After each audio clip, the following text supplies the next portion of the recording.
Gorit o entendi. Ok. Mas você fez a abertura.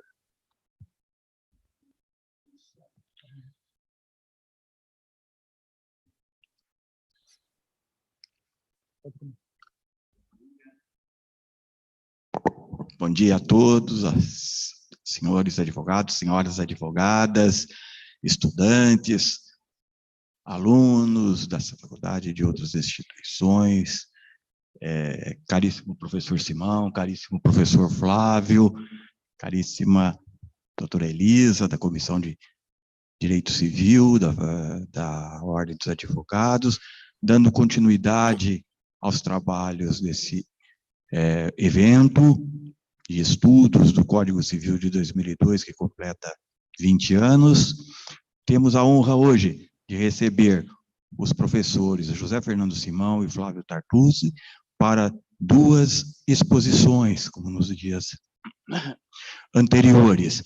O professor Simão dará início, está no modo presencial, depois o professor Flávio Tartucci, que nos brindará à distância. Professor Simão, muito grato da sua aquiescência de comparecer a esse evento. Muito obrigado, professor Flávio Tartucci, do mesmo modo.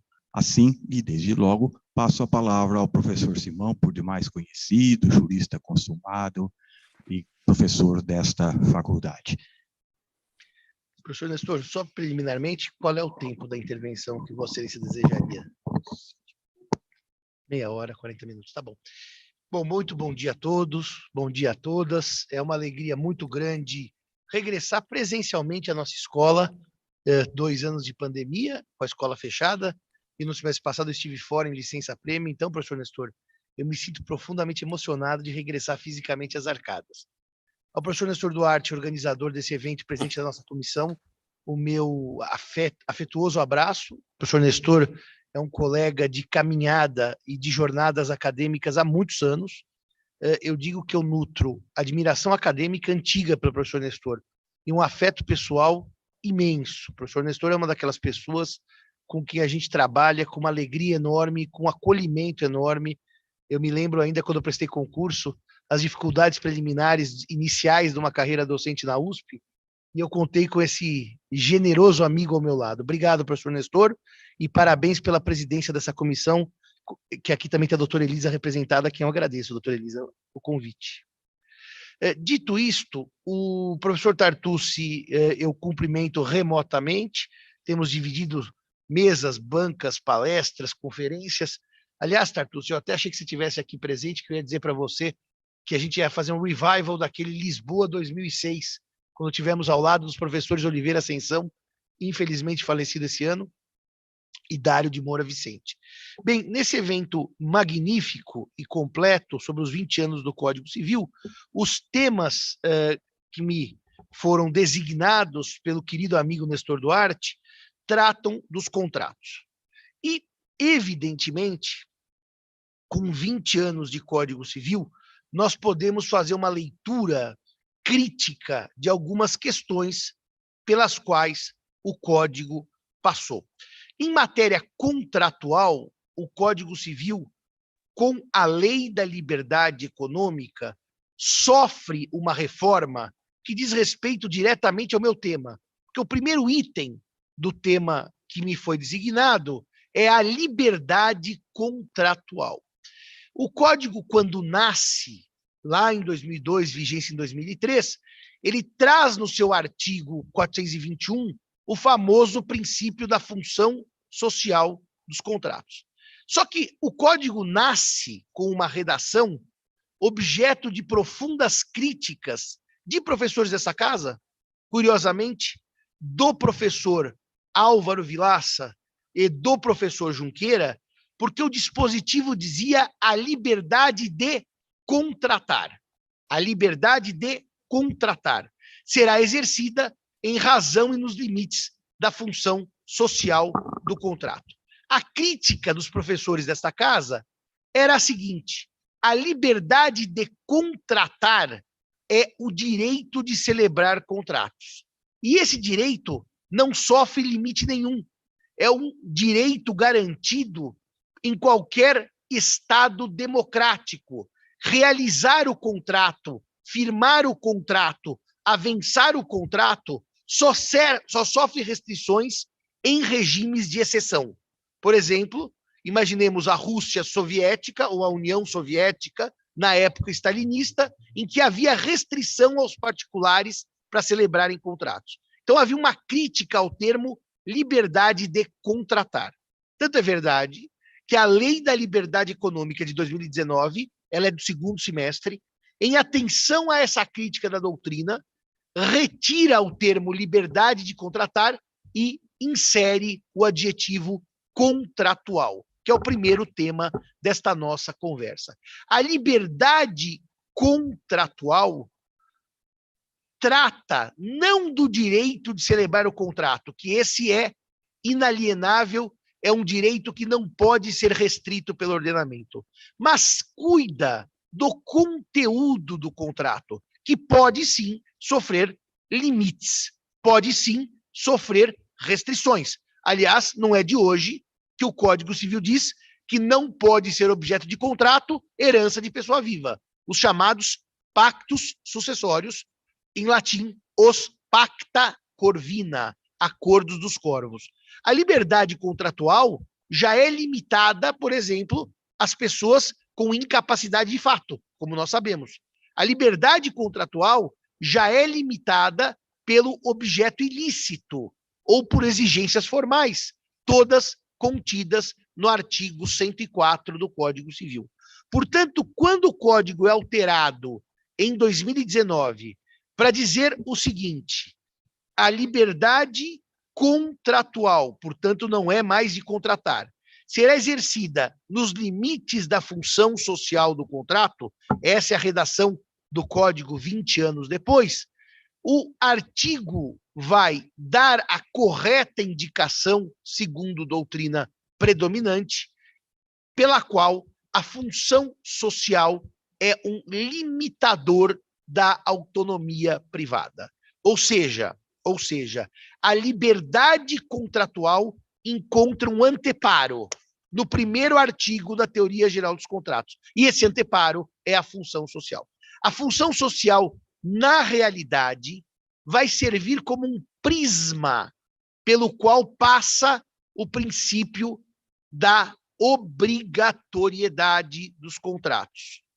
É um prisma que decompõe a obrigatoriedade, abranda a obrigatoriedade, suaviza e retira parcelas da autonomia privada, do direito de estabelecer certos conteúdos no contrato, não do direito de contratar, porque este é inalienável. O que a função social gera a liberdade contratual? E nesses 20 anos eu posso fazer uma nota mais crítica. Quando o Código entrou em vigor, professor Nestor, eu estava dando aula na Escola de Advocacia, na nossa querida ESA, hoje presidida pelo professor Tartucci, e eu me lembro que os alunos, no primeiro contato com a função social, me disseram assim: mas, professor Simão, parece que esse código, por essa função social, dá muitos poderes ao juiz. Ou seja, o magistrado tem um poder de interferência sobre o conteúdo do contrato como não tinha anteriormente. E eu disse, vamos devagar. Vamos desenhar o princípio da função social, que já está no Código Italiano de 42, mas no Código Italiano de 42 ele entra numa leitura estatizante, porque a ideia italiana de 42 a Itália estava sob o regime fascista, como vocês sabem. Não era exatamente um Estado democrático, é uma ironia, não era nenhum Estado democrático. Então, o que acontece? No regime italiano, a função social servia por um interesse do Estado em realmente limitar os contratos, limitar a autonomia privada. Claro que eu não posso fazer essa leitura para o Brasil em 2002, quando o Código entrou em vigor, num regime democrático. Então, eu disse, a função social primeiro precisa ser concretizada para entender como é que ficou essa liberdade contratual no Código de 2002. E hoje, com 20 anos de Código, a gente pode falar com tranquilidade. A função social é um princípio que não consegue ser desenhado pelos juristas de maneira uniforme. Eu, o ano passado, dando aula de Teoria Geral dos Contratos na graduação aqui do Largo São Francisco, pedi aos meus alunos, naquele modelo virtual, porque as aulas estavam suspensas presencialmente, que lessem 10, 12, 14 obras para definir o princípio da função social do contrato. E é incrível. 10, 12, 14 obras, cada um diz uma coisa sobre o que seja função social. Então, é um princípio que, com 20 anos de codificação, não foi concretizado ou depurado, porque há uma dificuldade da doutrina. Eu brinco que a membrana que envolve a função social, ela não é uma moldura como a boa-fé objetiva, que está emoldurada no sentido de compreendida uniformemente. A moldura da função social, ela tem forma de ameba, aquela que fica se alterando o tempo inteiro, porque a doutrina não conseguiu, em 20 anos, definir função social. O que isso gerou para terminar o nosso primeiro tema da conversa de hoje, que é a liberdade contratual? Quando a lei traz um princípio que é de ordem pública, porque lá no 2035, parágrafo único, está no Código, nenhuma convenção prevalecerá se ferir, se atingir a função social do contrato e da propriedade. Está escrito. Então, como a norma é de ordem pública, a grande questão que surge é o que aconteceu com essa liberdade contratual nesses 20 anos de Código Civil? Uma profunda interferência judicial / arbitral. Profunda, porque o princípio ficou fluido. Profunda, porque o princípio toma uma concreção individual. Cada adjudicador lê a função social à sua maneira. Ah, mas Simão, a doutrina escreveu muito sobre o tema. Escreveu. E a doutrina escreveu muito sobre o tema, e as conclusões da doutrina sobre a função social, em oposição ou limitação à liberdade contratual, é a seguinte: a função social tem duas vertentes, a eficácia interna e a eficácia externa. A eficácia interna é a função social aplicada às relações intracontratuais, entre os próprios contratantes. Eficácia interna é a função social que afeta a relação do comprador, do vendedor, do locador, do locatário, do empreiteiro e do tomador. Essa é a relação interna, a eficácia interna da função social. E a externa são os efeitos que o contrato irradia para terceiros não contratantes. E, portanto, em certo sentido, quando se pensa em função social, o adjetivo social sempre foi por uma visão externa, função social da propriedade.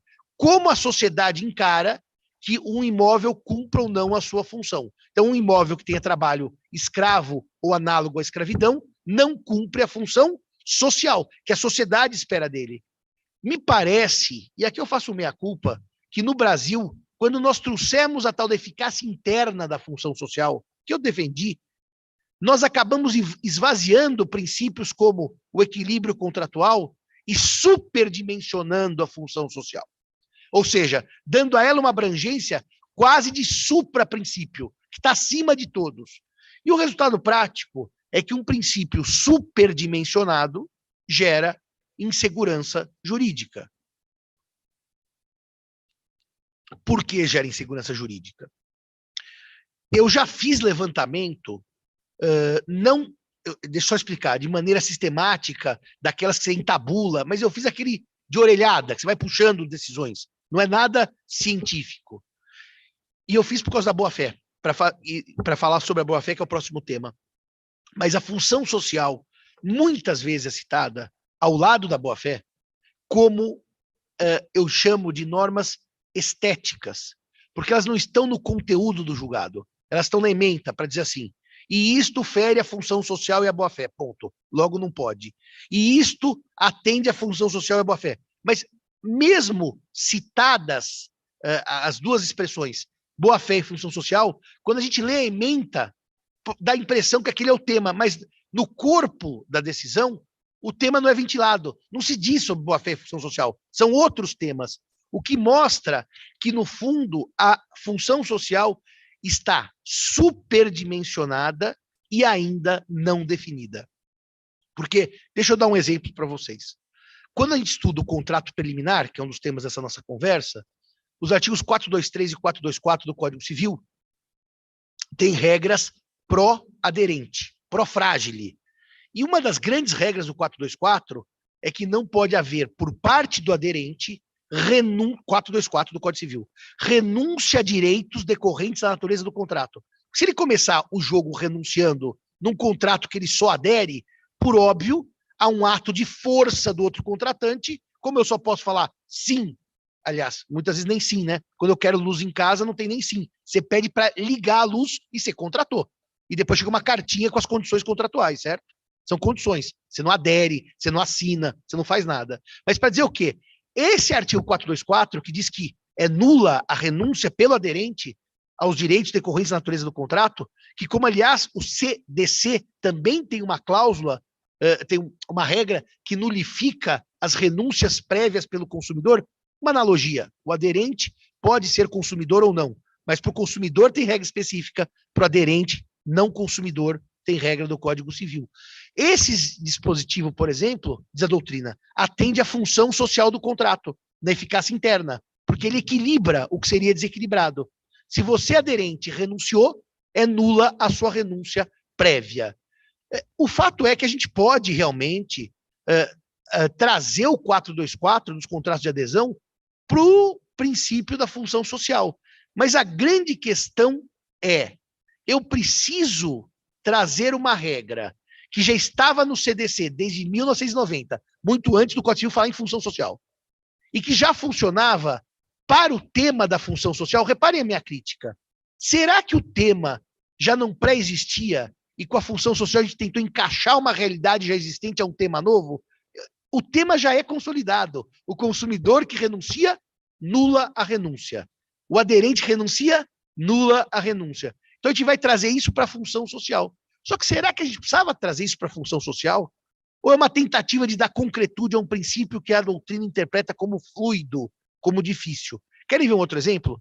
Na eficácia interna, a doutrina vai dizer, quando a lesão ou estado de perigo, aquele desequilíbrio originário do contrato, o chamado sinalagma genético, isto fere a função social. Mas já existia lesão em Roma e não se falava em função social. O que eu quero dizer numa provocação é, será que nós já não pegamos as coisas conhecidas, como lesão, estado de perigo, nulidade, revisão, e não jogamos para dentro desse nome, função social, para tentar dar concretude a um princípio que é fluido e tem forma ameboide, ou seja, ela não se define, a forma se altera a cada julgamento? Então essa é a minha nota crítica. O princípio da liberdade contratual sofre peias e restrições. A autonomia não é mais da vontade, como era no século XIX, e é privada. Privada porque olha-se a autonomia por um influxo do interesse social. Isso não há dúvida. E se houvesse dúvida, não haveria CDC. E nem regras restritivas como da lei do inquilinato em favor do inquilino. Então, autonomia privada não é a velha e gigantesca autonomia da vontade do Código de Napoleão. Agora, será que nós acertamos ou nós erramos em não conseguir definir função social com 20 anos de código? Quando eu digo não conseguir, não é não aplicar, é não ter uma base doutrinária uníssona para garantir segurança jurídica na aplicação do princípio. O que eu posso dizer para vocês, para acabar o primeiro tema, é que a função social acaba sendo usada, como diríamos, ad gustum, ao gosto do freguês. Quem quer descumprir o contrato invoca a função social e fala, se colar, colou. E quem quer cumprir o contrato invoca a segurança jurídica e diz, olha, isso destrói a segurança contratual. Um pequeno ponto crítico, que não vai se aplicar à boa-fé e só à função social. Esta insegurança tem um aspecto ruim para o sistema jurídico, porque a desconfiança no contrato, que seria, eu contrato, mas depois se nulifica ou se ineficaciza a cláusula A ou a cláusula B pela função social, não interessa à sociedade nem à economia. Um contrato estável é bom para todo mundo, até porque eu sei as regras que eu estou jogando. Então, eu realmente, no ponto primeiro da nossa conferência, que é liberdade contratual, vejo com bons olhos o que fez a Lei da Liberdade Econômica, quando criou o 421A e parágrafos ao 421, para limitar a intervenção judicial. Era essa a minha primeira conclusão. Eu vejo com bons olhos, tudo bem que ali fala-se em contratos paritários, ou seja, não é qualquer contrato, mas qualquer tentativa de balizar o juiz para aplicar essa liberdade contratual sem tantas sem tanta influência da tal da função social, eu vejo com bons olhos. Por isso que eu gosto dessa reforma de 19, que demonstra 20 anos depois, eu vou arredondar, 19 não são 20 anos, vamos arredondar só ficar bonito na frase. 20 anos depois, uma tentativa de limitar a função social e dar segurança jurídica. Esse é o primeiro ponto que eu queria trabalhar com vocês nessa manhã. Portanto, cuidado, tá? A função social perde espaço desde 19, pelo menos nas situações descritas pelo 421, parágrafo, e 421A. O segundo princípio, que é o segundo tema do programa da nossa manhã, é a boa-fé objetiva. A boa-fé objetiva é um princípio que é absolutamente encantador. Uma vez eu fiz uma banca, professor Nestor, com o professor Del Nero, e o nosso amigo Bunazar, que vai palestrar aqui, era o candidato, e o Del Nero disse assim, cuidado, meu filho, porque Pontes de Miranda é como a cobra do faquir. Você fica hipnotizado pelo seu efeito e você esquece que existem outras coisas, senão Pontes. O Pontes tem esse fator hipnótico. Eu vou trazer para a boa-fé o exemplo. A boa-fé tem um fator hipnótico. Você olha para ela, é como a cobra do faquir. A boa-fé resolve tudo. Se eu perguntasse para um aluno de primeiro ano, você é a favor da boa-fé? Quem vai ser contra a boa-fé? Quem vai ser a favor do torpe? Quem vai ser a favor do sem escrúpulos? Então, a boa-fé é um princípio que é aquele que você dorme tranquilo com ela no travesseiro. Você põe no seu travesseiro, escreve da boa-fé objetiva e copia o 422 e dorme tranquilo toda noite com o 422 no travesseiro. É uma dica que eu lhes dou. Quem está com insônia, estampa o 422 e fica lá tranquilo, porque a noite será de sono dos justos, no sentido dos justos bíblicos, claro. Agora, veja um detalhe. Qual é a questão da boa-fé objetiva? A boa-fé objetiva é um belíssimo princípio, é um princípio que claramente, eu não disse foi inventado, mas foi desenhado pelos alemães no BGB, a partir do parágrafo 242 do BGB, e é um princípio que, por ter sido desenhado pelos alemães, ele é muito bem delineado pela doutrina. Ele tem uma moldura, não é uma ameba, é uma moldura. Todo mundo sabe o que é função ativa, função reativa, todo mundo sabe o que é função interpretativa. Então, a boa-fé objetiva, quando ela vem para o Brasil, ela vem com um arcabouço doutrinário muito sólido. Todo mundo sabe o que é aquilo, porque a Alemanha aplicava há 100 anos. Eu até brinco com os amigos comercialistas, dizem, a boa-fé objetiva já estava no Código Comercial de 1850. Estava, mas os comercialistas não sabiam, até vir para o Código Civil. É uma coisa incrível. É uma coisa incrível. Vocês peguem na internet julgados boa-fé objetiva antes do Código Civil. Já estava no CDC, desde 1990, e já estava, segundo os comercialistas, já estava, interrogação, desde 1850 do Código Comercial. Só que os comercialistas não tinham percebido. Os primeiros que perceberam foram os civilistas.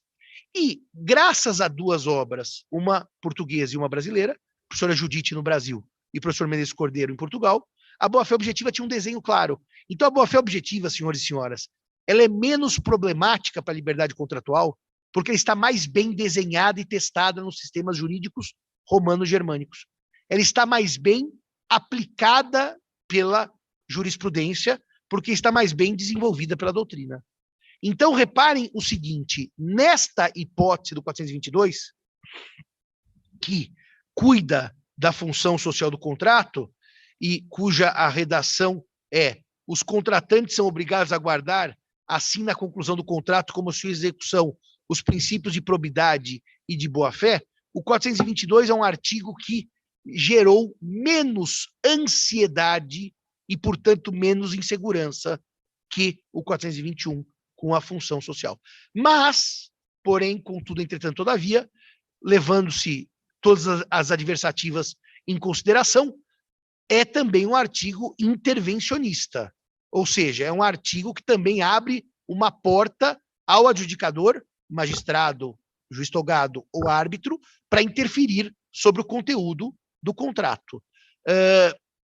Simão, como é que você lê essa boa-fé objetiva? Essa boa-fé objetiva é a famosa Treu und Glauben dos alemães, é uma norma ética de conduta, é uma norma comportamental, é o agir com lealdade, portanto, não é aquela boa-fé da posse de boa-fé, do casamento putativo, que aquela é uma boa-fé subjetiva, é uma boa-fé crença, aquela é uma boa-fé em sentido psicológico. A boa-fé histórica, subjetiva, é perguntar para a pessoa, você sabia? Sabia, então estava de má fé. Eu desconhecia, estava de boa fé. Essa é a subjetiva. Você se casou com uma pessoa já casada, bigamia. Você sabia? Não, não sabia. Então você é o cônjuge de boa fé. Você que é o bígamo, evidentemente sabia que estava se casando 2 vezes. Essa é a subjetiva. Essa não é a do 422. Essa é da posse, essa é do casamento, essa é dos vícios redibitórios, o alienante de má fé, que conhecia o vício. Mas essa boa-fé objetiva, como norma ética, que é a boa-fé, não a boa-fé crença, aquela é subjetiva, é a boa-fé lealdade, que é o agir corretamente. Miguel Reale, até na sua exposição de motivos do Código Civil, chama do dever de corretezza, com 2 Es, que é o agir corretamente, ser leal ao outro. A boa-fé objetiva, evidentemente, tem bases canônicas, tá? Aquela velha frase, sabe? Não faça com o outro aquilo que você não gostaria que fizessem com você. Uma forma de agir corretamente é boa-fé objetiva. Então, a base dela é canônica, tá? A base dela é agir de maneira correta e ganha o paraíso, literalmente. Quem age de maneira incorreta vai para o inferno. E aí o direito se apropria e traz para as relações em geral, não só contratuais. É verdade que a boa-fé objetiva está estampada em 2 artigos. O 113, que cuida da interpretação do contrato, interpretação dos negócios jurídicos, mais amplo, não só do contrato. E o 422, que é o segundo dispositivo, agora é o terceiro, porque tem o 421A, mas é o segundo dispositivo em matéria contratual. Então, esse agir com lealdade, esse agir com a parte contrária, como gostaria que agisse consigo, esse artigo 422, ele então vai gerar os chamados deveres anexos ou laterais da boa-fé, que são os Nebenpflichten do alemão, que são aqueles deveres que não são centrais à prestação, mas que circulam em torno da prestação. Eu vou dar um exemplo simples, tá? Quando um médico faz uma cirurgia e termina a cirurgia e o paciente vai para casa e ele recebeu os honorários, a prestação de serviços acabou, ninguém tem dúvida. O paciente foi para casa, ele operou e ele recebeu os honorários. Mas o dever de sigilo sobre o tratamento persiste, mesmo na fase pós-contratual. É um dever central? Não. O dever central é um paga e um é operado. Quer dizer, um presta serviços e um paga. Mas há um dever de sigilo. Aliás, como nós advogados. Acabamos o processo, não podemos sair dando entrevista, nem comentando os casos rumorosos. Esses deveres laterais, como o sigilo, a cooperação, a informação, aliás, os profissionais liberais têm um dever de informação até que chamado de qualificado.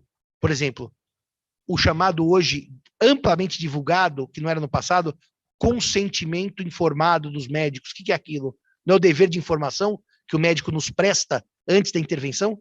E nós temos conhecimento disso? Os advogados, é interessante dizer isso, viu, Nestor? Eles têm menos consciência que os médicos. Por exemplo, um advogado, antes de propor uma ação, muitas vezes acha que o cliente sabe. Não, tem que explicar que tem sucumbência, tem que explicar que tem perícia, tem preparo. O cliente não sabe quanto custa chegar no STJ, por exemplo, se precisar chegar no STJ. Então, esses deveres laterais ou anexos demonstram a chamada função ativa da boa-fé objetiva.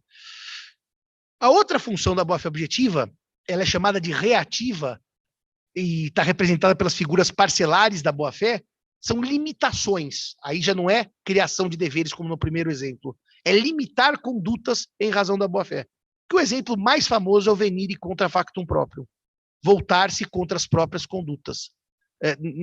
Na verdade, a tradução livre é voltar-se contra a própria conduta. A tradução de sentido, quem bem deu, é o professor Schreiber, na sua obra, é a proibição de um comportamento contraditório. Esse não é tradução, é a ideia do princípio do venire, é a proibição de um comportamento contraditório. Aquela quebra de confiança, né? Eu dou um exemplo, desde que o princípio veio, vocês imaginam que vocês estão trafegando numa avenida aqui de São Paulo, vazia, sem nenhum carro, e o semáforo está verde. O que vocês esperam do carro que está na sua frente? Semáforo verde, avenida vazia, que ele prossiga, certo? Ele dá aquela brecada brusca, e há a colisão. Essa brecada brusca é uma quebra de expectativa, de confiança, porque numa rua vazia, o semáforo verde, o que se espera do outro contratante? Que siga. Essa metáfora é para mostrar que se o contratante quebra a confiança, essa quebra de confiança não é admitida pela boa-fé objetiva.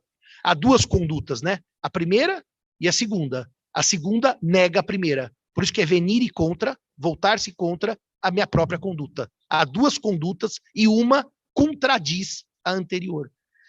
Essa figura do venire, assim como a suppressio e a surrexio, que o nosso curso ele é mais concentrado, eu não falo delas, mas eu estudei muito na minha tese de livre docência por causa da prescrição da decadência, porque suppressio, surrexio, prescrição e decadência tem uma coisa em comum, que é o tempo. O tempo causando efeito sobre as relações jurídicas. Aliás, para quem é germanófilo, a suppressio é a Verwirkung e a surrexio é a Erwirkung, com W. Essas figuras da boa-fé objetiva, principalmente bom, não é principalmente não, nas duas, os deveres laterais e essas figuras limitadoras da boa-fé objetiva, elas tomaram uma proporção muito, muito grande no sistema. Elas estão presentes em muitos julgamentos. Eu diria a vocês que, como a boa-fé tinha esse desenho claro pela doutrina alemã, portuguesa e brasileira, a boa-fé tomou uma proporção grande, mas olha a diferença do que eu falei sobre a função social. É também uma função limitadora da liberdade contratual, porque eu posso menos, em razão da figura da boa-fé, mas é uma figura que normalmente é aplicada com base nessa estrutura doutrinária e, portanto, com concretude, eu diria assim, mais segura. Ela é menos intuída, ela é mais executada pela leitura doutrinária. Ela gera menos insegurança, tá bom? É isso que eu queria concluir. Porque os dois primeiros temas são liberdade contratual e boa-fé. A boa-fé objetiva gera menos insegurança que a função social, porque tem mais concretude doutrinária. Só para acabar a boa-fé. Quando eu fiz um levantamento do STJ sobre alguns julgados que usavam a boa-fé, eu fiz uma pesquisa dolosamente para buscar quando o julgado usava mal a boa-fé. Então, portanto, disclaimer, eu não estou dizendo que o STJ usa mal a boa-fé, eu só procurei os que usava mal. Então, ele usa bem também a boa-fé.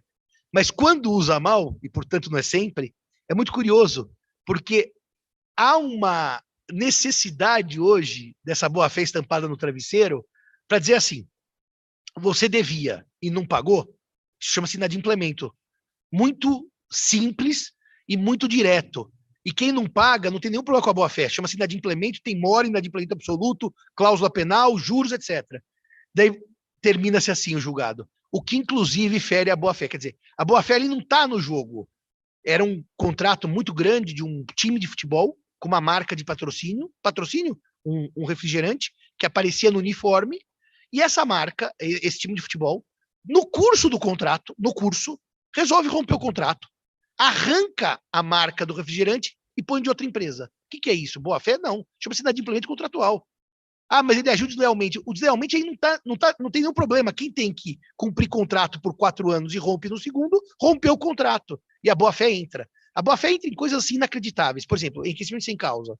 Se eu paguei para a pessoa errada, ela devolve. Se não devolve, o problema não é quebra da boa-fé. Chama-se enriquecimento sem causa. Então, a boa-fé acabou tendo, na minha leitura, um uso melhor que o da função social, mas ainda assim um uso que acaba sendo muitas vezes excessivo e muitas vezes sem qualquer correlação com o tema julgado. Ela entra como um adereço de linguagem. O terceiro ponto é o contrato preliminar. Bom, o contrato preliminar é uma maravilha. Eu adoro a forma como o código disciplinou o contrato preliminar. Eu adoro por uma razão simples. O contrato preliminar, eu me lembro, Nestor, uma coisa curiosa, né? Eu era fã, você sabe disso, do nosso querido professor Rubens Limonge de França, a quem, aliás, eu vou prestar minha homenagem nessa conferência, porque eu era aluno do professor Fábio de Matia e a gente usava o livro do professor Limonge. O professor Nestor é um dos filhos acadêmicos do professor Rubens Limonge de França, que deixou muitas saudades. Aliás, nosso chefe de departamento nos anos 1990, quando eu era aluno. E eu me lembro, Nestor, que eu ouvi falar de contrato preliminar e fui buscar na doutrina e, por dificuldade de quem vos fala, eu não entendia o que era um contrato preliminar. Eu não entendia. Falei assim, mas por que quando você está no escritório e faz uma minuta de comodato, chama contrato de comodato? E quando vai vender o imóvel, chama de instrumento particular de compromisso de compra e venda. Por que não chama logo de contrato de compra e venda? E eu me lembro que eu me formei com essa dúvida, e muitas outras, que aliás, muitas que prosseguem até hoje, porque eu digo que o professor que não tem dúvida não é professor, e eu tenho mais dúvidas que certezas, muito mais dúvidas que certezas. Essa semana me apareceu um caso, para um parecer, Nestor, que eu quase chorei, que eu não saía, eu não conseguia sair daquilo. Passei noites de insônia, até que uma hora fez assim, clique. Daí eu falei, bom, a solução é essa. Quase liguei para a advogada às 4 da manhã, porque eu acordei com a solução. Mas gente civil é isso, é dúvida, né? E quando eu vi um contrato preliminar, eu não sabia o que era um contrato preliminar. Eu falei, por que alguém fez um contrato preliminar? Por que não vai direto para o contrato? E, evidentemente, o contrato preliminar tem uma grande função, que é aquela de garantir pré-contrato definitivo que algumas prestações sejam cumpridas, porque senão eu não vou firmar o contrato definitivo. É de uma clareza. Se eu vou comprar um imóvel e o vendedor não vai receber à vista, por que o vendedor celebraria uma escritura pública de venda e compra se tem o risco de inadimplemento e dele não receber a prestação que é devida pelo comprador? O vendedor faz um instrumento particular de venda e compra, compromisso de venda e compra. Quando é quitado o compromisso, celebra-se o contrato definitivo. Então, no fundo, pré-contrato, contrato preliminar, contrato promessa, como quiserem chamar, Portugal chama de contrato promessa, é um contrato cujo objeto é celebrar o contrato definitivo. O objeto, eu me obrigo, em certas circunstâncias, a obrigar a celebrar um contrato definitivo. Portanto, o contrato preliminar ele é um instrumento socialmente útil e juridicamente perfeito. Vocês sabem que os contratos preliminares podem dar opção para uma das partes exercê-lo e a outra diz assim, eu concordo que você exerça se você quiser. São chamados contratos preliminares unilaterais. Já vou dar o exemplo. São chamadas opções, que são muito utilizadas no mercado imobiliário. Opção. Aliás, compra de ação. Você dá uma opção para vender a partir de certo preço se alguém quiser pagar. Se ninguém quiser pagar, a opção caduca. Ou os contratos preliminares podem ser bilaterais, como na compra e venda de imóveis, em que os dois contratantes têm direitos e deveres. Mas os contratos preliminares bilaterais, que são os mais usuais, me encantam menos que os unilaterais, porque os unilaterais são muito úteis na advocacia. Eu, quando assessorei há muitos anos uma incorporadora, ela queria comprar 4 imóveis para fazer o prédio, e 3 não interessava, porque não tinha metragem suficiente. Ou era 4, ou eram 4 comprados, ou eram 0 comprados. E daí o que aconteceu? Ela falou, mas doutor Simão, se eu assinar compromisso, como é que eu vou fazer? Depois eu tenho que honrar o compromisso. Então, vamos mudar o termo. Vamos chamar de opção unilateral de compra. Você dá um sinal e diz que tem direito, após certo prazo, de pagar o resto do preço. Tem direito, não dever. E se eu não pagar? Bom, o vendedor fica com o sinal e o compromisso caduca. Então, nós usamos os compromissos para conseguir o de acordo dos 4 proprietários. E como os 4 aceitaram, no final a incorporadora pagou o preço final. Mas ela não precisava, porque o compromisso, o pré-contrato, o contrato preliminar unilateral, gera esse direito de uma das partes dizer se quer ou não quer, e a outra se sujeita. É o velho e bom direito potestativo. Sabe quem faz muito contrato preliminar desse tipo unilateral? Venda de jogador de futebol. O time lá de fora tem uma opção de compra, porque ele vai levar o jogador, passar por exames médicos, ver se o jogador se adapta ao país, e dele dizer eu exerço a opção. Se não quiser, simplesmente o jogador volta ao time de origem e o sinal normalmente é perdido, porque quem dá a opção é remunerado por dar uma opção. Então, o contrato preliminar, no fundo, meus amigos e minhas amigas, ele é um contrato que vai levar à celebração de um contrato definitivo. Só uma coisinha rápida sobre ele. Nos contratos preliminares bilaterais, eu vou falar do compromisso de compra e venda. Muita gente seguindo o Zé Osório e o Barbosa Lima Sobrinho diz, não, mas o compromisso de compra e venda no Brasil não é de imóvel, não é pré-contrato, não é contrato preliminar. Eu conheço o debate, mas eu vou dar como exemplo, porque academicamente ele é o melhor. Eu vou fazer um compromisso de compra e venda num certo terreno. Eu estou pensando em particulares, tá? Não estou pensando com a lei, com pessoas que são loteadoras, aquele sujeito que tem um terreno, comprou, quer vender. O problema do compromisso ou contrato preliminar bilateral diz respeito exclusivamente, o maior problema, às arras, ou sinal. Porque esses compromissos bilaterais, a depender do jeito que a gente escreve a cláusula contratual, podem permitir arrependimento ou não de quem compra, arrependimento ou não de quem vende. Aquela famosa cláusula aqui, muitas pessoas fazem copy-paste, e é uma cláusula importantíssima, que diz assim, O comprador pode, se arrepender, perder o sinal em favor do vendedor. E o vendedor pode devolver o sinal em dobro se arrepender. Aquela cláusula, que normalmente tem uma redação mais ou menos assim, ela é a cláusula de arrependimento via arras penitenciais. E se cláusula de arrependimento houver, o contrato preliminar ele pode, evidentemente, ser extinto por vontade de uma das partes e nunca se convolar em definitivo. Então, o contrato preliminar, o cuidado que eu recomendo aos senhores advogados e senhoras advogadas é esse, é ver se vocês concederam ou não o direito de arrependimento.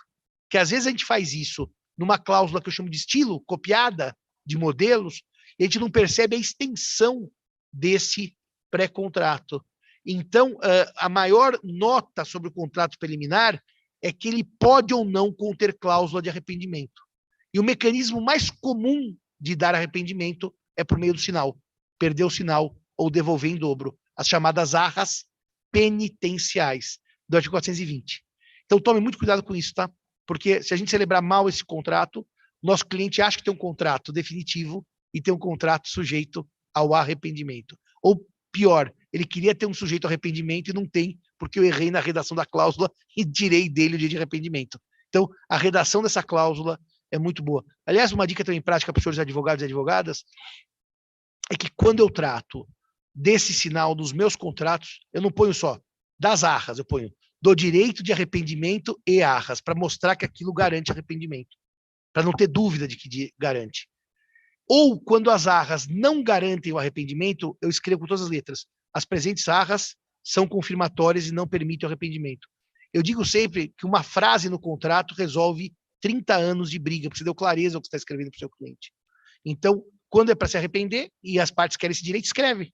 Do direito de arrependimento. Quando não é para ter, não há direito de arrependimento. Não custa escrever. É bom que se escreva. Eu também não sou daqueles que acham que o contrato tem que ser tipo o contrato americano, com todos considerando aquela Bíblia. Mas eu acho que escrever um pouco mais do que a gente escreve normalmente é bom e dá clareza ao conteúdo contratual. Bom, o último tema que eu prometi para as 10 horas ao professor Nestor é o tema da revisão e da resolução contratual. Da revisão e da resolução contratual. O tema, evidentemente, não é novo no sistema, não foi a pandemia que gerou o debate, mas a pandemia acentuou o debate sobre revisão e resolução contratual. Quando a gente estuda as formas de extinção do contrato no plano de eficácia, a gente aprende assim. Orlando Gomes. No plano da eficácia, a extinção do contrato que vai se dar, portanto, por motivos supervenientes, por motivos posteriores à formação. Se os motivos forem anteriores, é plano da validade, o contrato é nulo ou é anulável, então vamos esquecer. Vamos pensar no contrato válido, é a premissa da conversa, que se extingue por motivos supervenientes à formação. Então, daí nós estamos no plano de eficácia. Nós temos dois institutos nesse plano de eficácia: resolução e resilição. O nosso tema aqui é resolução / revisão dos contratos. Uma nota pessoal. Quando a pandemia veio em 2020, a gente estava em casa, dando aula online, em março, eu me lembro bem, 12 de março foi o último dia aqui, em sala, 19, quinta-feira subsequente, já estava em casa dando aula pelo Meet. Mas aquela falta do que fazer, você lê tudo que cai na sua mão. Eu reli todo o Machado. Todo o Machado, todos os romances do Machado eu reli e vi todo o Casal 20, Nestor. Uma coisa que eles nem sabem o que é, porque Casal 20 não existe mais, faz mais de 20 anos. Então, eu assistia Casal 20 e lia Machado de Assis. E, de vez em quando, lia o que as pessoas estão falando da pandemia, né? Textos jurídicos. E eu recebi um texto jurídico no meu e-mail, WhatsApp, sei lá onde, em que se discutia fortuito interno e fortuito externo em plena pandemia. E eu falei, eu não estou acreditando nisso. Por que eu não estou acreditando nisso? Vamos devagar. É óbvio que se eu estiver pensando num show de rock que teria 7.000 pessoas e que é impossível no momento de pandemia por causa do isolamento social, eu posso pensar em extinção do contrato, a chamada resolução, num show de rock. Se eu imaginar uma prestação de serviços de hotelaria, eu posso imaginar a impossibilidade porque o hotel fechou por razões sanitárias. Até aí, falar em fortuito interno e fortuito externo é muito fácil, porque ninguém vai dizer que a pandemia é fortuito interno. É uma causa de extinção contratual que não é imputável a nenhuma das partes. Ninguém imaginou que um dia nós fôssemos ficar durante um ano trancados em casa com restrições de mobilidade e restrições de acesso. Mas o problema é que quando eu li aquele artigo, eu nem posso citar de quem quer que eu sei, eu fiquei tão nervoso, porque eu falei, a turma vai pegar esse artigo para aplicar para locação, para prestação de serviços de educação, vão pegar esse fortuito interno e externo e vão achar que é isso que estamos discutindo. E não era isso que nós estamos discutindo. Porque nas obrigações de dar dinheiro, a pandemia não impediu em nada a consecução do objeto. Vou dar um exemplo muito simples. O imóvel no centro de São Paulo, fechado, comercial, não gera impossibilidade do locatário pagar. Ah, mas ele está sem dinheiro. Não, eu estou dizendo a prestação contratual, não a questão fática, dele estar sem dinheiro, dele estar doente, dele estar desempregado.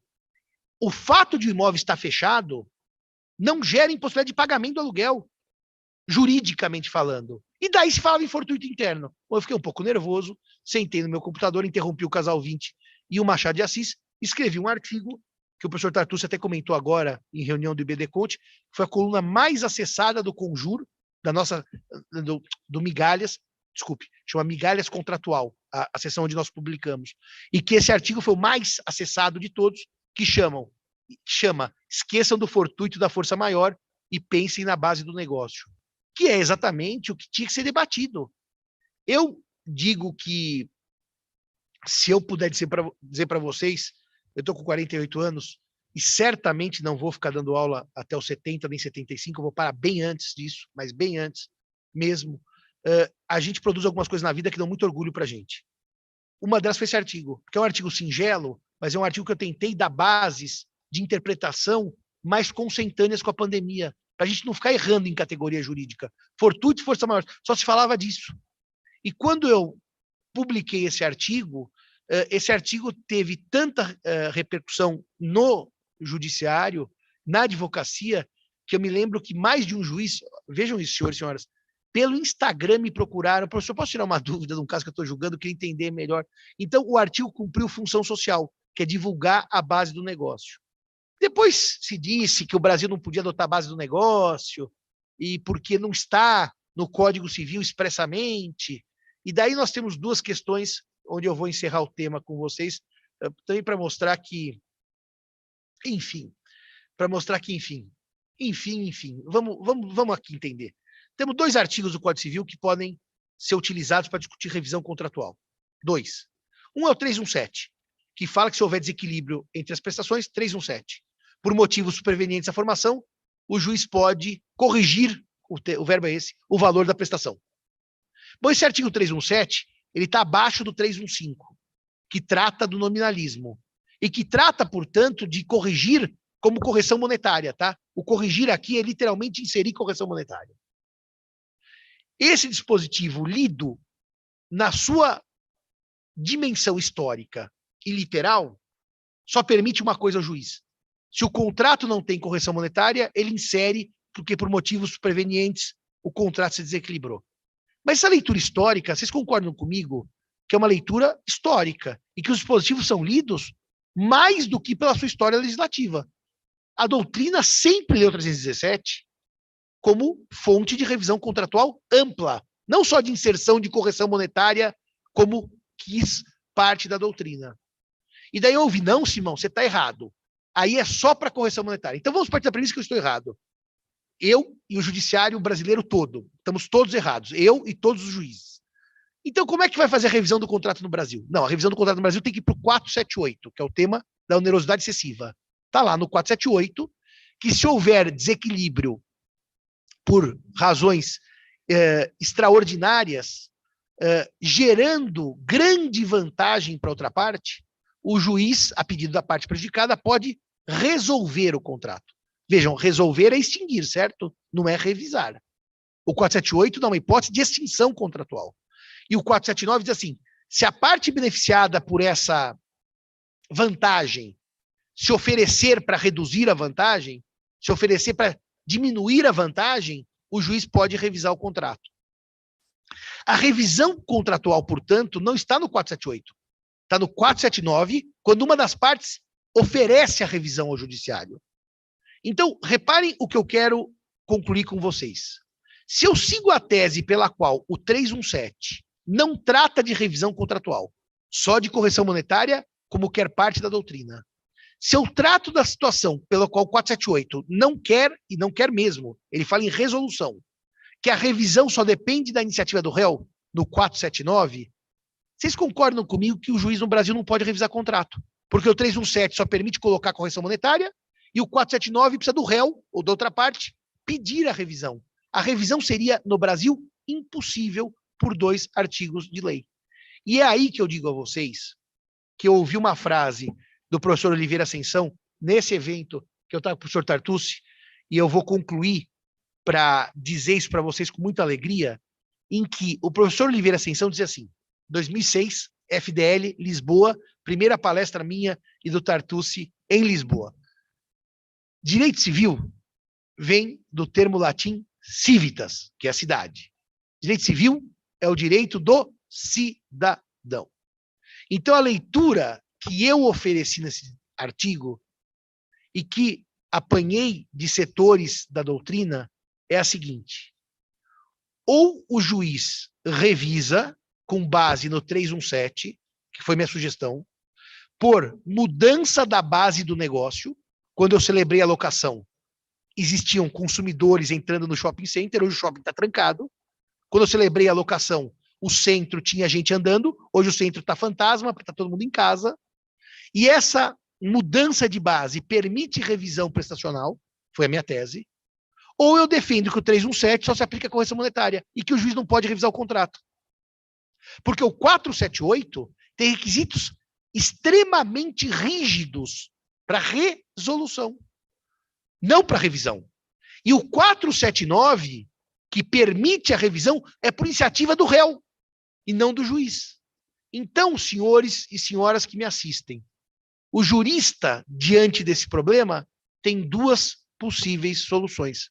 A primeira é dizer, não há revisão contratual no Brasil, como alguns dizem até hoje. E daí seria um motivo de chacota, porque o judiciário reviu centenas, milhares de contratos. Ou mostrar que a revisão era possível e tentar contribuir doutrinariamente com modelos de revisão, que foi o que eu fiz nesse artigo. O jurista que é extremamente legalista e diz, não, o 317 é só para correção monetária, o 478 é só para resolução. O juiz pergunta, e eu reviso o contrato? Bom, não revisa, porque se a base objetiva não está no sistema nosso, nós só temos onerosidade excessiva, não revisa. O juiz olha e fala assim, é um provérbio de Justiniano, so sorry, baby, porque eu vou revisar o contrato de qualquer jeito. Porque a loja fechou, porque a educação está à distância, porque o voo não ocorreu, eu vou ver, eu vou meter a mão no contrato.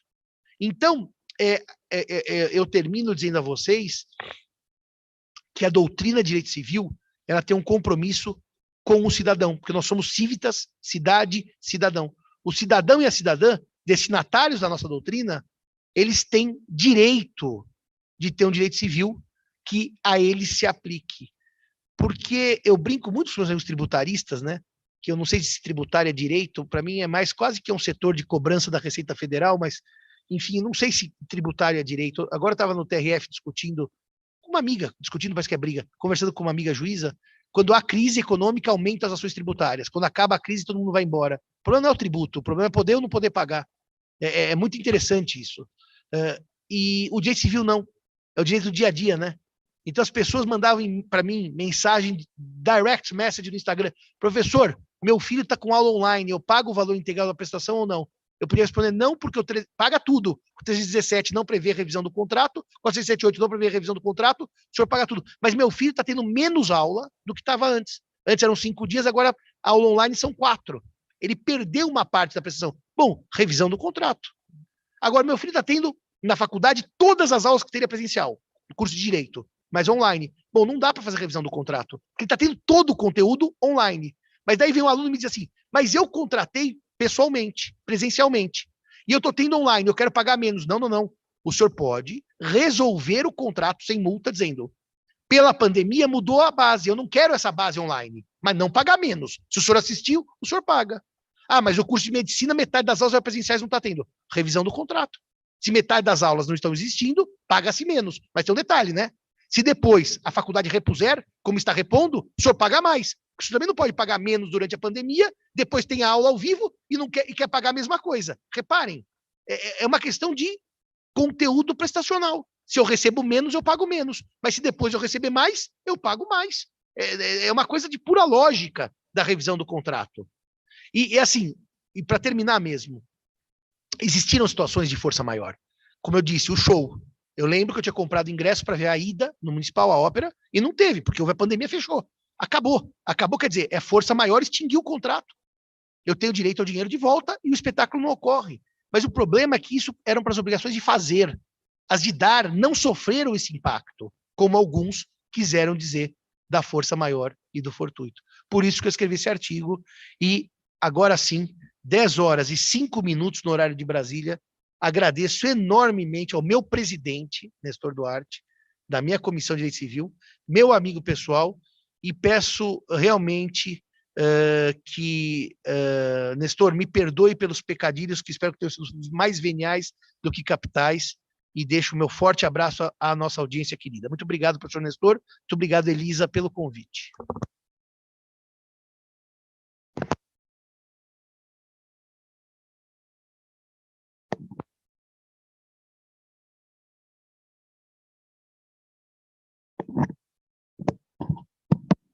Professor Simão, a sua aula foi realmente encantadora, por vários motivos.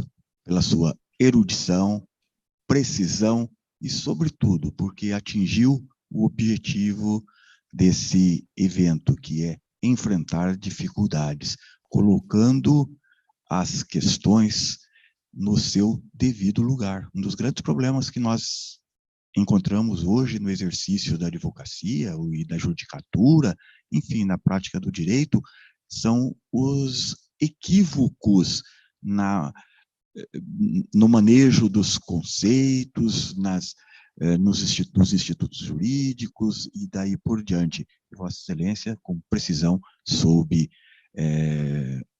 resolver, ou ao menos oferecer subsídios para a solução desses problemas.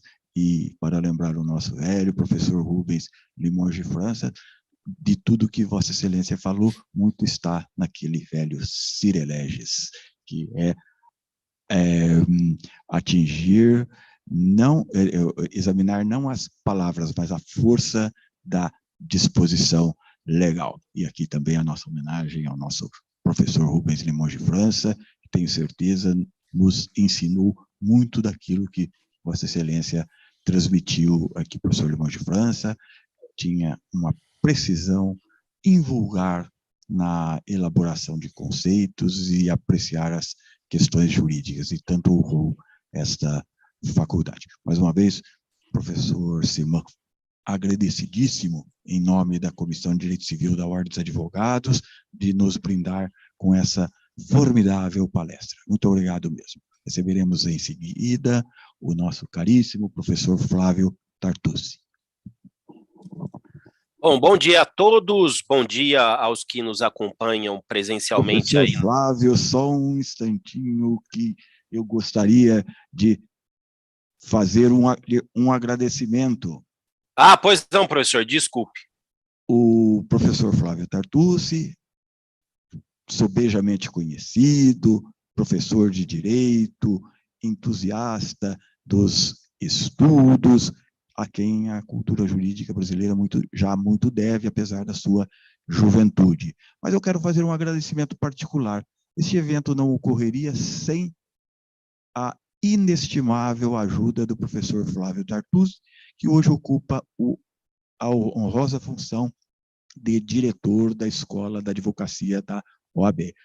Em todos os momentos da organização desse evento, tive a inestimável colaboração do professor Flávio Tartucci. Sou-lhe imensamente grato e agora, brindando-nos com sua aula, que muito engrandecerá esse evento, tenho certeza, a minha gratidão se multiplica. Lamento, porém, não poder ficar durante todo o período, em virtude de compromisso aqui mesmo na faculdade, mas deixo em meu lugar a doutora Elisa Neri Romero Rodrigues, que é da Comissão de Direito Civil, e reiterando as nossas boas-vindas nesta faculdade que tanto amamos. Aliás, não custa lembrar que, falando do Código Civil de 2002, nós temos ali o busto de professor Miguel Reale, que presidiu a comissão elaboradora do Código Civil. Então, esta faculdade está intimamente ligada à elaboração do Código Civil, e não só pelo professor Reale, mas também pelo professor Moreira Alves, pelo professor Silvio Marcondes, enfim, grande foi a participação de seus professores nessa elaboração. E também não custa lembrar, se hoje o Código Civil está completando 20 anos, esta escola aqui está há 195 anos. E nesses 195 anos, grandes serviços prestou à coletividade. E, por último, o vínculo dessa escola com a Ordem dos Advogados do Brasil. Basta dizer do mandato longevo de Noé Azevedo como presidente da OAB e que foi professor desta faculdade. Então, melhor lugar não haveria para esse enlace a fim de homenagearmos os 20 anos do Código Civil. E o professor Tartucci, com toda certeza, tem muito colaborado para isso, seja nesse evento propriamente, seja na direção da Escola da Advocacia. Muito grato, professor Tartucci, por sua participação. Devolvo-lhe a palavra. Obrigado, professor Nestor. Agora sim, desculpe, eu não sabia que o senhor ia fazer essa intervenção.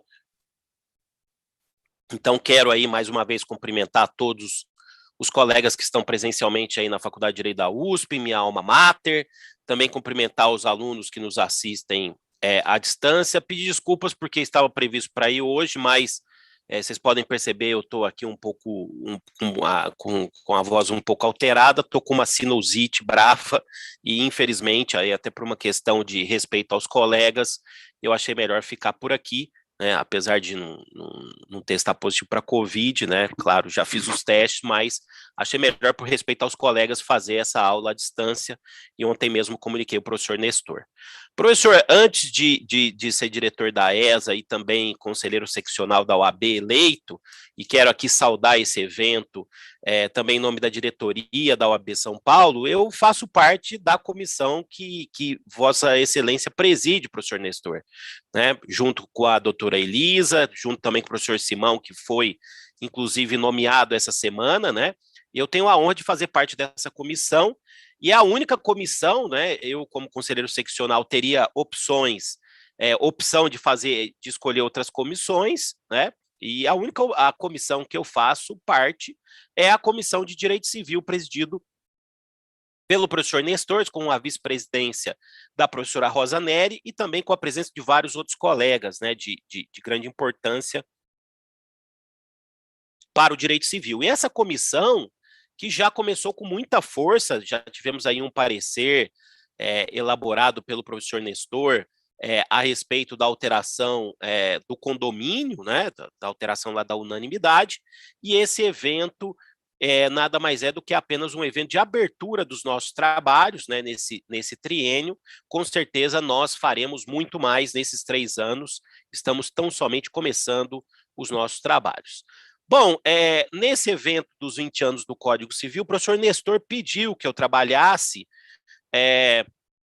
o tema da responsabilidade civil, né, responsabilidade civil contratual, extracontratual, responsabilidade subjetiva e objetiva, e também o tema da responsabilidade civil por ato de terceiro, né? Esses são os temas do professor que o professor Nestor pediu que eu trabalhasse. Antes de mais nada, também gostaria, né, antes de começar a minha exposição, parabenizar aí pelo professor Simão, o professor Simão pela sua lindíssima exposição sobre contratos, né, sobre a função social, a boa-fé, o contrato preliminar e a revisão contratual.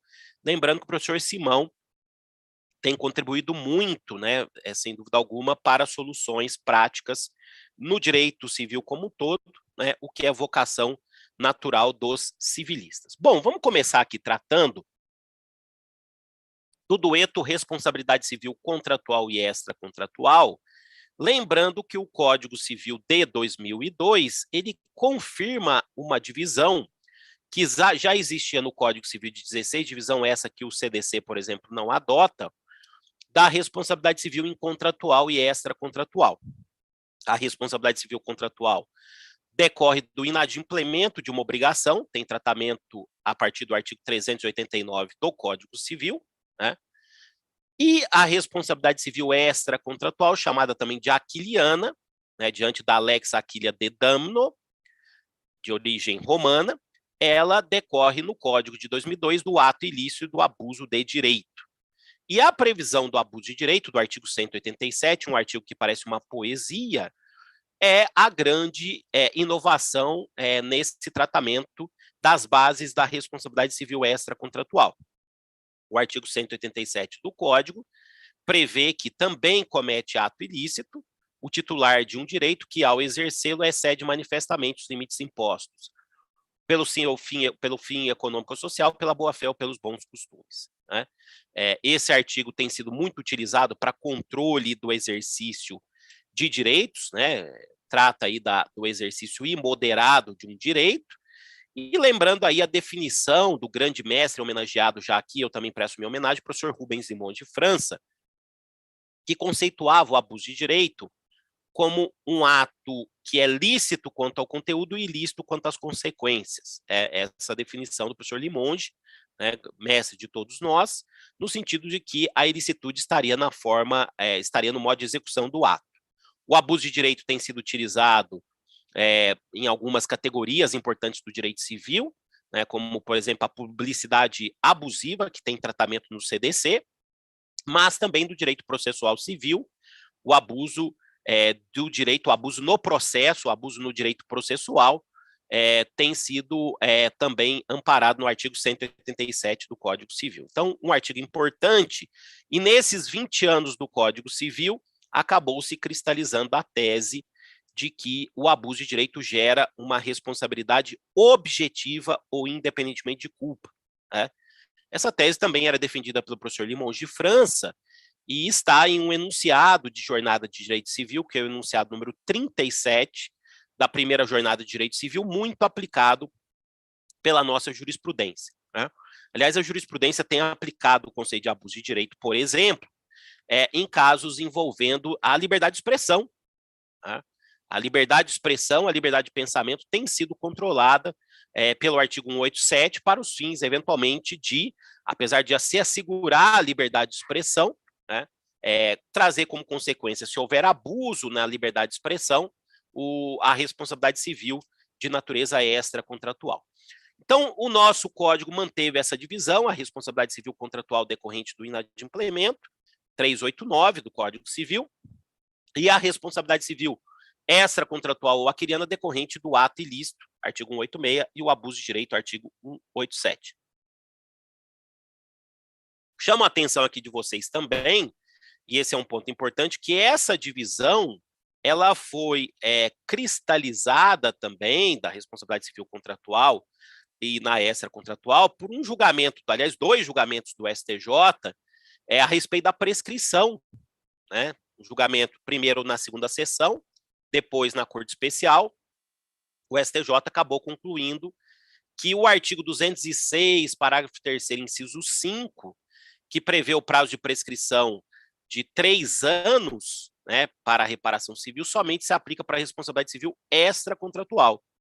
Para a responsabilidade civil contratual, como não há norma específica, né, se a dívida for uma dívida ilíquida, né, porque se for líquida e fixada em um instrumento, o prazo é de 5 anos, conforme o artigo 206, parágrafo 5º, um dos incisos, né, não havendo liquidez na dívida, a dívida não é certa e determinada, né, o prazo vai ser o prazo geral de prescrição de 10 anos, né? Artigo 205 do Código. Então, 3 anos para a responsabilidade civil extracontratual, 10 anos para a responsabilidade civil contratual, o STJ confirmando a tese de que, realmente, a ministra Nancy disse isso no seu voto, existem diferenças entre a responsabilidade civil contratual e a extracontratual. Então, esse é o primeiro tema. O Código de 2002 confirmou essa divisão entre responsabilidade civil contratual e extracontratual. Outro tema que também chama muito atenção, e o professor Nestor pediu que eu trabalhasse com vocês, é o tema da responsabilidade civil subjetiva e a objetiva. E aí eu já vou fazer a ponte, né, para o último tema, que é o tema da responsabilidade civil indireta, ou por fato, ou por ato de outrem, que é o último tema que está aí na nossa ementa desse nosso encontro de hoje, né? Pois bem, a regra, senhoras e senhores, do Código Civil de 2002, seguindo ademais o modelo do Código Civil de 16, a regra é a responsabilidade civil subjetiva, fundada no dolo ou na culpa, né? Muito se discutiu, notadamente nos anos iniciais do Código, se o Código tinha adotado como regra a responsabilidade objetiva, o que chegou a ser até destacado pelo professor Silvio Capanema, saudoso professor Silvio Capanema. Ou mais, se o Código Civil teria adotado um sistema dualista de responsabilidade subjetiva e objetiva. Só um minuto aqui, pessoal. Só um minuto que eu estou aqui com uma intransigência canina. Só um minuto.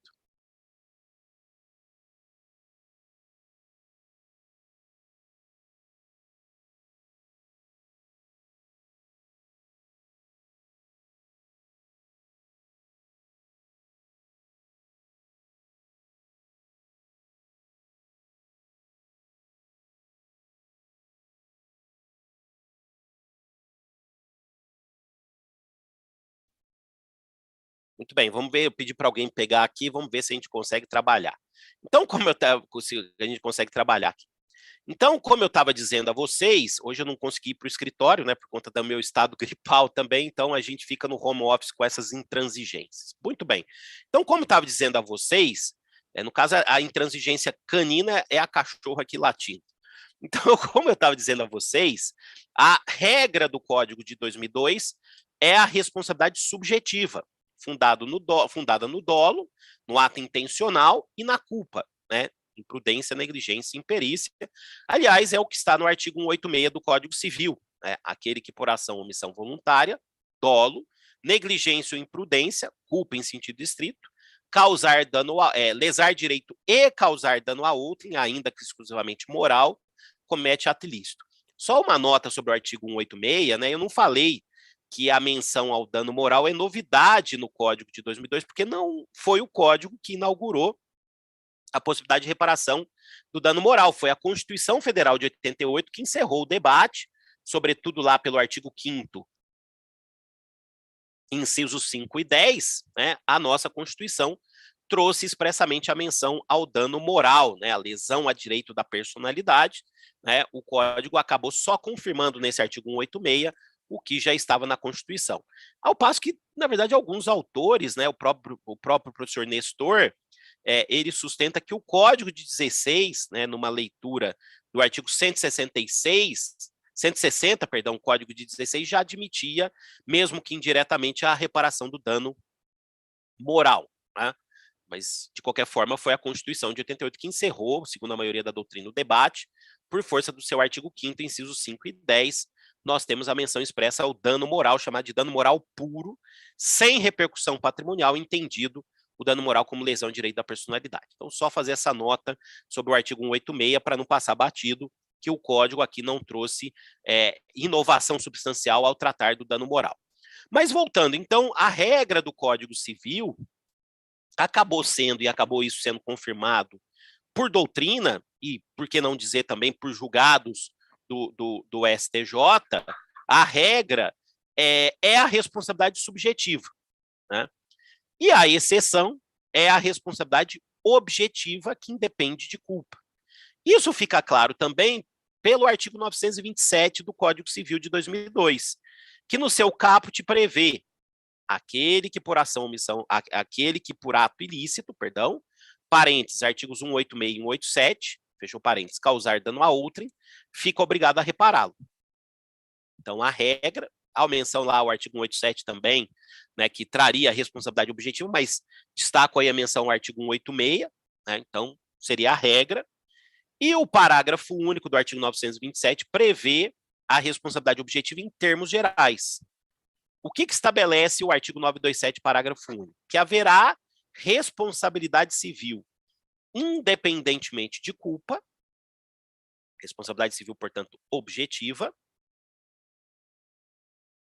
nos casos previstos em lei, já se afirmava isso, né? Cito aí o professor Vilaça, professor aí dessa casa, né? Dessa nossa casa, né? Então, CDC, Lei dos Danos Ambientais, Lei 6938 de 81, são dois marcos legislativos importantes tratando da responsabilidade objetiva em lei, né? Aí volto para o 927, parágrafo único. Ou, que indica que a responsabilidade objetiva pode decorrer de outras hipóteses que não estão na lei, ou quando a atividade normalmente desempenhada pelo autor do dano implicar por sua natureza riscos aos direitos de outrem, né?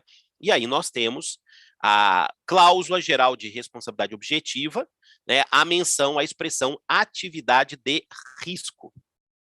Lembrando, inclusive essa semana eu, professor Simão, professor Bruno Nazar, a gente debatia, inclusive num outro curso, esse artigo 927, parágrafo único, né? A atividade é uma soma de atos coordenados com finalidade específica, né? Então, ato isolado não é atividade. Temos aí o professor Túlio Ascarelli, o professor Silvio Marcondes, explicando, no ponto de vista do direito comercial e empresarial, o que é atividade.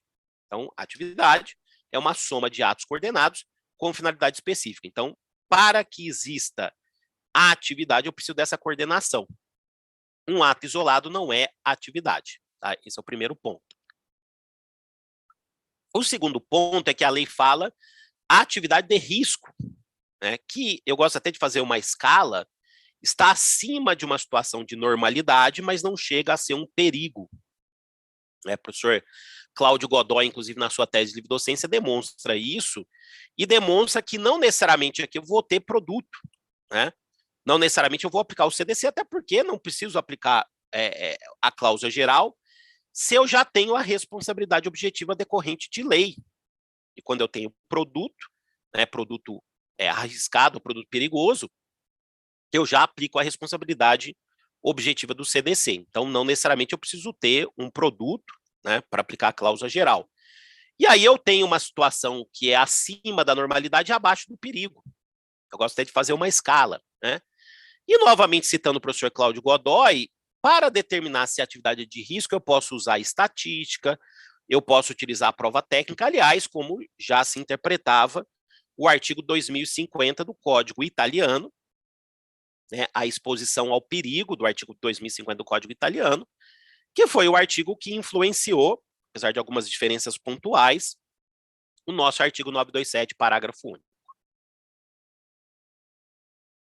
Bom, nesses 20 anos do Código Civil, qual seria a principal aplicação dessa cláusula geral de responsabilidade objetiva, senhoras e senhores? Né? Qual seria a aplicação dessa cláusula geral nesses 20 anos do Código que não está prevista em lei? Né?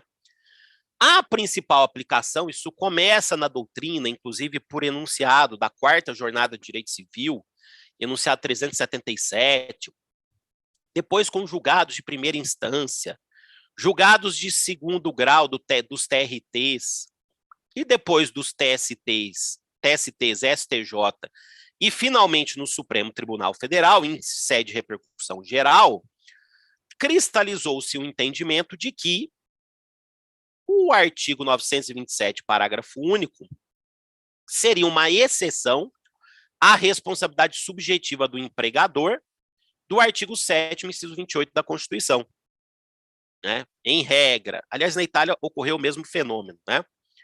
Em regra, a responsabilidade do empregador seria uma responsabilidade subjetiva, que depende de culpa, por força do artigo 7º, inciso 28 da Constituição. Porém, em se tratando de atividade de risco, e até porque o artigo 7º, pessoal, traz uma abertura no seu caput, né? Essa foi a interpretação das nossas cortes, né?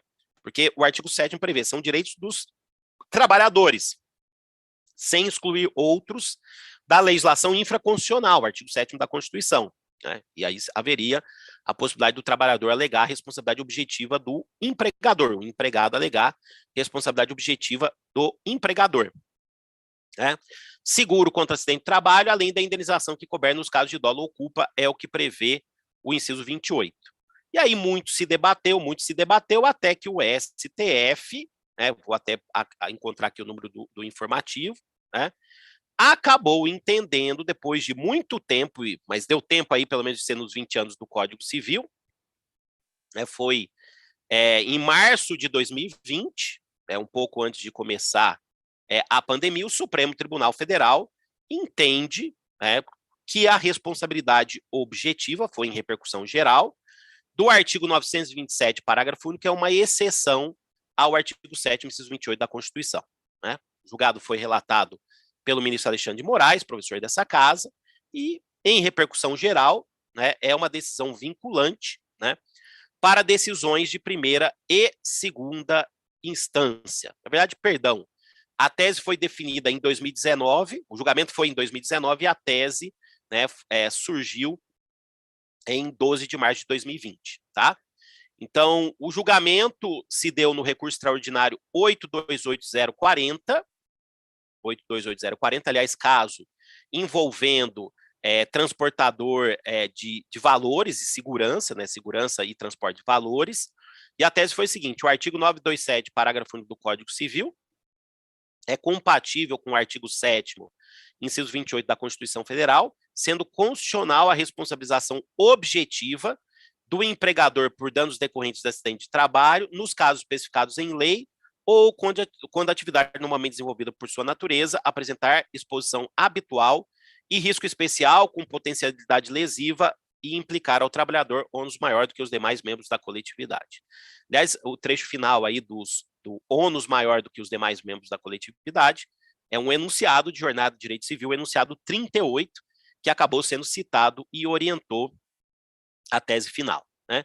Nesses 20 anos do Código Civil, eu tenho destacado a importância desses enunciados das jornadas de direito civil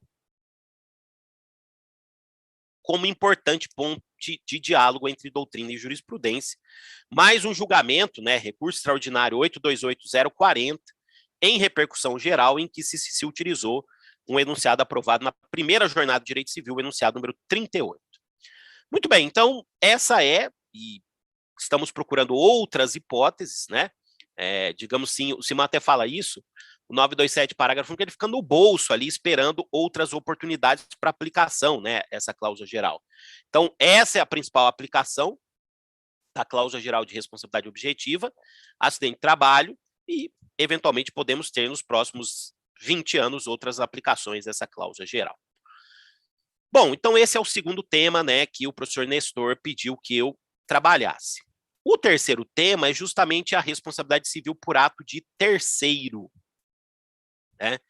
E aí também temos um enunciado importante sobre esse tema, e eu acho que é uma das principais alterações do Código, né, também em matéria de responsabilidade civil, foi a objetivação da responsabilidade civil por ato de terceiro, né?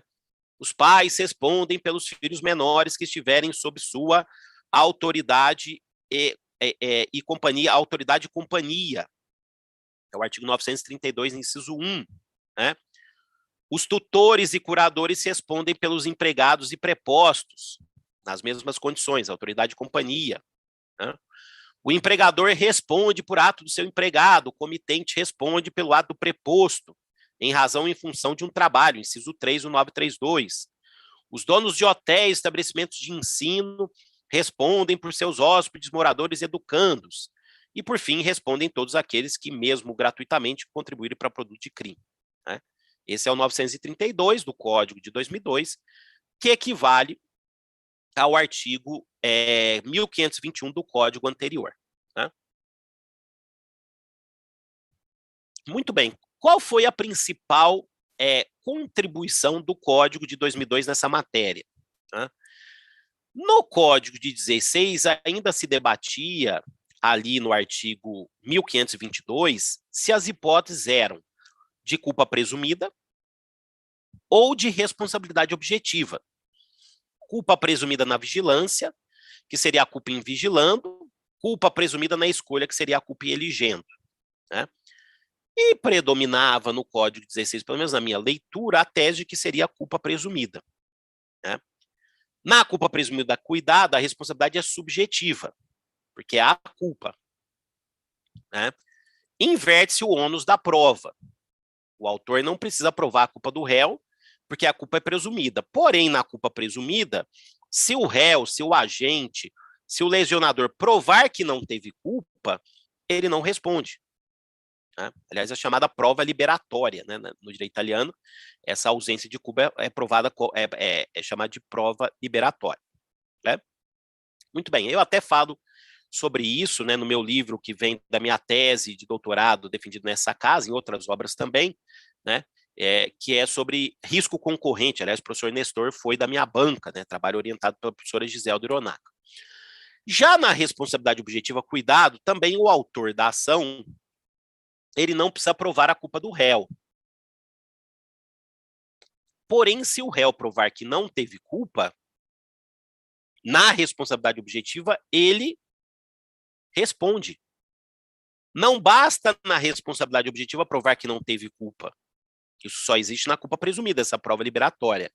Na responsabilidade objetiva para o réu não responder, é necessário provar culpa exclusiva da vítima, né, ou fato exclusivo da vítima, eu até prefiro falar fato, culpa ou fato exclusivo de terceiro, e aquele dueto que o professor Simão comentou agora há pouco, caso fortuito, né, e a força maior, que eu entendo, caso fortuito é o evento totalmente imprevisível, força maior é o evento previsível, mas inevitável, na distinção que eu sigo, que é do Orlando Gomes. Caso fortuito, evento totalmente previsível, força maior, evento previsível, mas inevitável. O que fez o Código na responsabilidade civil por ato de terceiro? Consagrou a responsabilidade objetiva. Isso está muito claro, senhoras e senhores, no artigo 933, que usa a locução a respeito das pessoas elencadas do artigo antecedente, ainda que não haja culpa da sua parte, né? Então, não se fala mais em culpa presumida, e nesse sentido, isso consagrado, todos os autores falam isso. A professora Giselda Hironaga, na sua tese de livre docência aqui na Sanfran, sobre responsabilidade pressuposta, já falava muito bem disso, né? Isso gerou um enunciado que foi proposto por mim na 5ª Jornada de Direito Civil em 2011, que é o enunciado 451, né? Prevendo a responsabilidade civil por ato de terceiro, funda-se na responsabilidade objetiva ou independentemente de culpa, estando superado o modelo de culpa presumida. Então, essa é, na responsabilidade civil por ato de terceiro, uma grande contribuição. E por isso eu espero, e venho defendendo isso há muito tempo, que o Supremo cancele ou altere a súmula 341, que prevê que o empregador tem culpa presumida por ato culposo do empregado, né? Na verdade, está equivocado, né? Não é a doutrina, não é o enunciado que traz a alteração da súmula, né? A súmula é da década de 60. O Código, no artigo 933, é que traz o imperativo da necessidade de alteração da súmula. E a leitura correta da súmula é objetiva a responsabilidade do empregador por ato culposo do seu empregado. O empregador responde objetivamente por ato culposo do seu empregado, né? Então, já tenho dito isso há muito tempo, nos escritos do Supremo Tribunal Federal deve ou cancelar ou rever essa súmula sob responsabilidade indireta do empregador, né? Tema muito importante, de muito relevo, e que nós temos que tomar o devido cuidado na interpretação dessa súmula, né? Também a respeito desse tema, há um debate interessante sobre o inciso 1 do artigo 932, né? No caso dos pais que estão divorciados ou separados e ocorre um evento danoso causado pelo filho, né? Se o pai que não tem a guarda naquele momento responde ou não responde, né?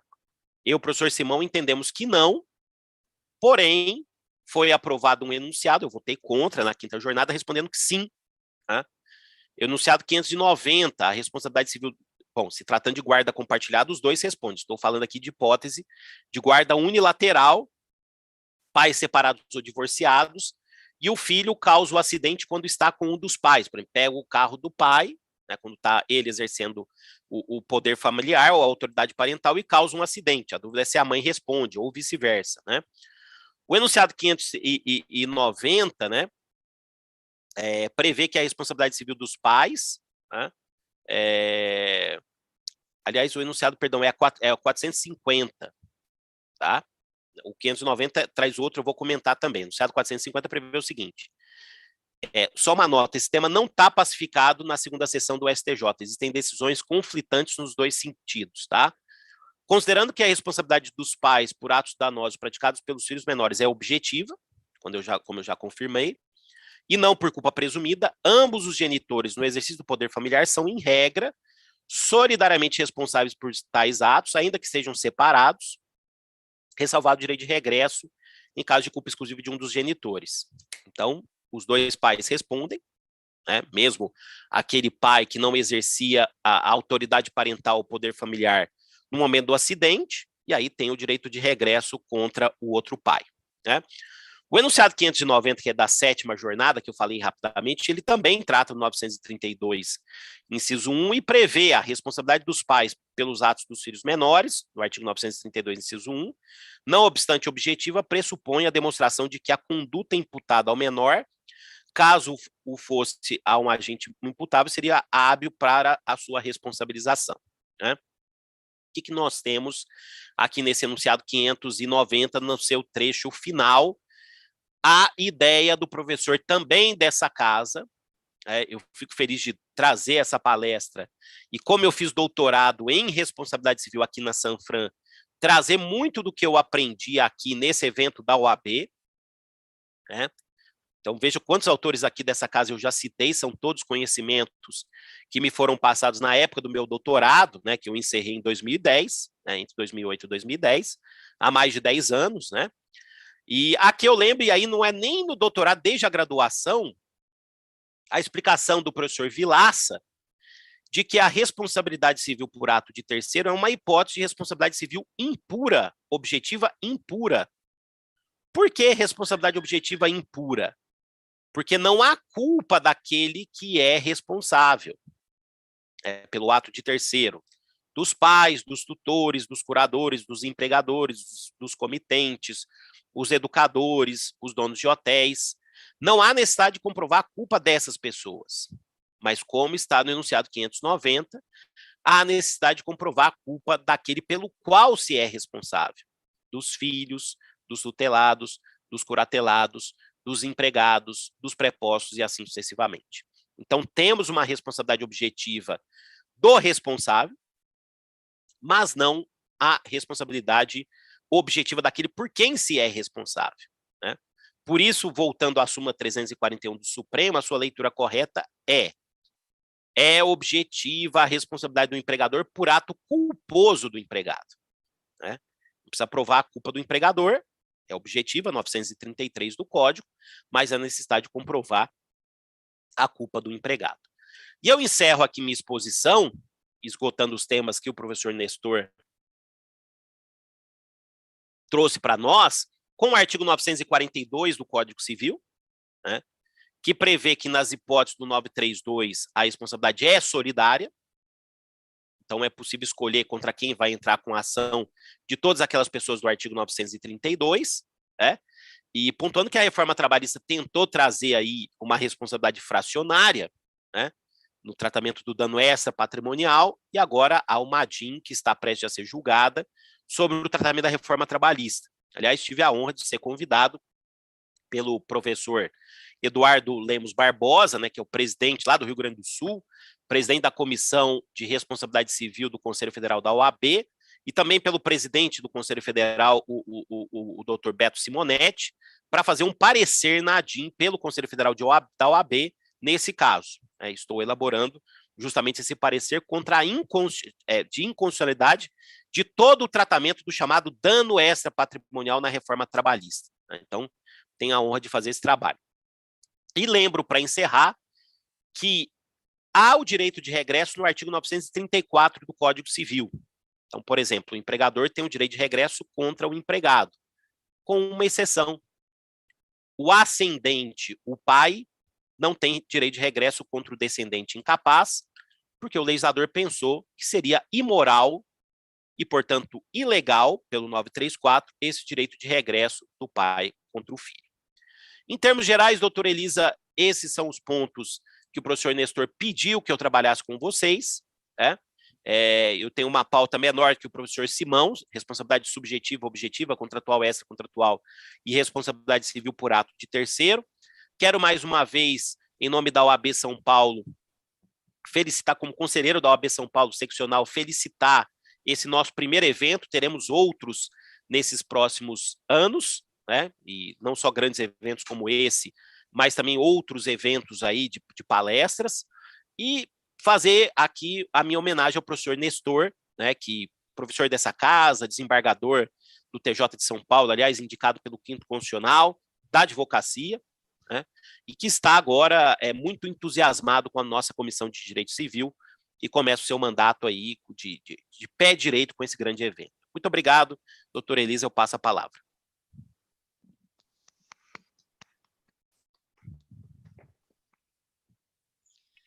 Em nome da Comissão de Direito Civil da OAB Seção São Paulo, nós agradecemos a excelente palestra do ilustre e renomado professor Dr. Flávio Tartucci, que abordou com muita propriedade e profundidade temas relativos à responsabilidade civil, contratual, extracontratual, subjetiva, objetiva, por ato de terceiro, enriquecendo o evento de comemoração dos 20 anos do Código Civil, no qual ele mesmo, enquanto membro desta comissão, foi também responsável pela organização.